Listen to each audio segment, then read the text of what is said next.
রাজ্যে রাজনৈতিক পালাবদলের পর শিলিগুড়ি জলপাইগুড়ি উন্নয়ন পর্ষদ বা এসজেডিএ চেয়ারম্যান পদে নিয়োগ করা হয় তৃণমূল বিধায়ক রুদ্রনাথ ভট্টাচার্যকে।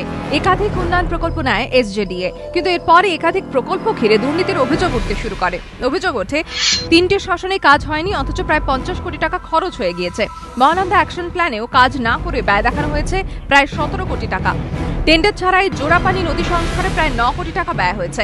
তাছাড়া শিলিগুড়ি শহরে সিসিটিভি বসানোতেও প্রায় 8 কোটি টাকা অনিয়মের অভিযোগ ওঠে। 14 মার্চ 2013 মুখ্যমন্ত্রীর নির্দেশে এসজেডিএ চেয়ারম্যান পদ থেকে তৃণমূল বিধায়ক রুদ্রনাথ ভট্টাচার্যকে সরিয়ে দায়িত্ব দেওয়া হয় উত্তরবঙ্গ উন্নয়ন মন্ত্রী গৌতম দেবকে। শুরু হয় বিভাগীয় তদন্ত। 17 মে 2013 এসজেডিএ দপ্তরে পুলিশি হানা। 6 জুলাই 2013 মালদায় গিয়ে জেরা করা হয় এসজেডিএর প্রাক্তন সিইও তথা বর্তমানে মালদা জেলা শাসক গোদালা কিরণ কুমারকে।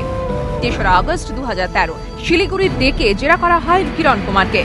5 থেকে 8 আগস্ট 2013 রুদ্রনাথ ভট্টাচার্য, এসজেডিএ 3 সদস্য তৃণমূল কাউন্সিলর রঞ্জন শীল শর্মা, জলপাইগুড়ি জেলা তৃণমূল সভাপতি চন্দন ভৌমিক এবং কংগ্রেস বিধায়ক শঙ্কর মালাকারকে জিজ্ঞাসাবাদ করে পুলিশ।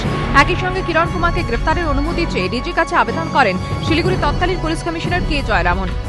23 অক্টোবর 2013 ডিজি এবং মুখ্য সচিব কিরণ কুমারের বিরুদ্ধে অভিযোগ সংক্রান্ত রিপোর্ট চান। 27 অক্টোবর 2013 জেরায় ডাকা হলে অসুস্থ বলে অনুপস্থিত থাকেন কিরণ কুমার। ডিজিকে রিপোর্ট দেয় জয়রামন। 29 নভেম্বর 2013 শিলিগুড়ি থানায় ডেকে জিজ্ঞাসাবাদ করা হয় কিরণ কুমারকে। 24 ঘন্টা পরেই গ্রেফতার করা হয়।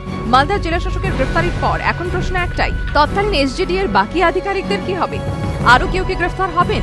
পুলিশ সূত্রে খবর, আলোচনায় যেসব নাম উঠে আসছে তাদের মধ্যে রয়েছেন এসজেডিএ তৎকালীন চেয়ারম্যান তথা শিলিগুড়ি তৃণমূল বিধায়ক রুদ্রনাথ ভট্টাচার্য, মাটিগাড়া নকশাল বাড়ির কংগ্রেস বিধায়ক শঙ্কর মালাকার, শিলিগুড়ি পুরসভার প্রাক্তন ডেপুটি মেয়র তথা তৃণমূল নেতা রঞ্জন শীল শর্মা এবং তৃণমূলের জলপাইগুড়ি জেলার সাংগঠনিক সভাপতি চন্দন ভৌমিক।